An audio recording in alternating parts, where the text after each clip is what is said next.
동생의 입버릇. 동생이 죽었다. 부모님이 돌아가신 지 몇 년 되지 않았는데 이제 동생마저 죽었다.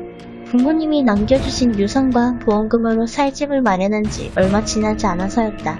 작지만 여자들이 살기에는 부족하지 않은 집이었다. 힘들지만 그래도 살았다. 슬퍼도 살았다. 그런데 이제 좀 잊고 살만해지니까 동생이 부모님 곁으로 갔다. 급사? 과로사? 정확한 것은 알 수 없었다. 확실한 건 동생에게 병이 있었다는 것이다. 아무도 모르는 사이 동생은 병으로 죽어가고 있었다. 아니, 다들 아주 모르는 것은 아니었다. 언젠가부터 동생은 어지럽다는 말을 입에 달고 살았다.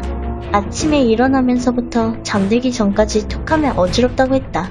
하지만 그런 것 치고는 너무 건강한 모습이라서, 힘든 일도 척척 해내고 쉴 때 쉬는 요령 있는 아이라서 다들 그저 엄살인 줄 알았다. 병원에서도 간단한 약 몇 가지만 처방해 주었다. 빈혈약이라거나 영양제 정도였다. 아마도 흔한 증상이라 대충 진단하고 약을 처방해 준 것이 분명했다. 의사라는 사람들은 항상 그랬다. 예전부터 부모님도 어지럽다는 말을 자주 했다. 그리고 언젠가부터 동생도 어지럽다는 말을 했다. 다들 동생이 부모님을 보고 배웠다며 웃었다. 이제 그 말조차 들을 수 없게 됐다. 어지러워. 문득 귓가에 그런 중얼거림이 들렸다. 집에는 이제 혼자였고 그 말을 할 사람은 없었다. 공기가 싸늘하게 식는 느낌이었다. 환청일까? 착각일까? 아니면 혹시 그날 이후 종종 어지럽다는 속삭임이 들려왔다. 항상 그런 것은 아니다. 집에 있을 때만 가끔 한 번씩이었다. 이 속삭임은 진짜일까? 그냥 착각일 뿐일까? 녹음을 해보기로 했다. 주말 하루 동안 아침부터 녹음기를 켜두고 지냈다. 그리고 밤이 되어 재생해보았다. 10시간이 넘는 길이를 다 들어보는 것은 쉽지 않은 일이지만 그렇다고 그냥 넘어갈 수도 없는 일이었다. 초조한 마음에 잠도 오지 않았다. 천이 스치는 소리, 발소리, 그릇이 달그락거리는 소리만 한마디 없이 생활 소음만 들려왔다.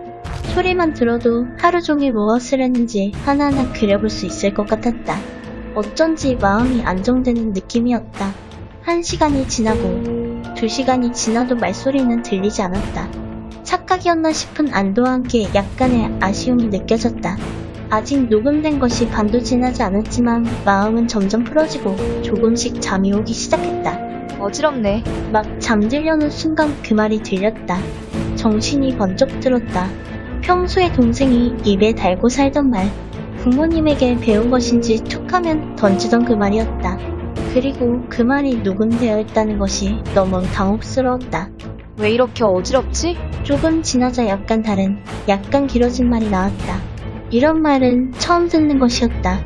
당혹스러움이 더 심해졌다. 그도 그럴 것이 지금 나오고 있는 목소리는 바로 자신의 것이었기 때문이다. 나도 엄마, 아빠 닮아서 그런 건가? 평소에 동생이 자주 하던 말들, 그 입버릇이 자신의 목소리로 녹음되어 있었다. 자신도 의식하지 못하는 사이에 혼잣말을 하고 있었던 것이다. 근데 이상하잖아. 이 집에 아직 있었던 것일까? 떠나지 못하고 쭉 머물고 있던 것일까? 왜 언니는 어지럽지 않아? 조금 눈치채고 있었구나? 큰일 날 뻔했네.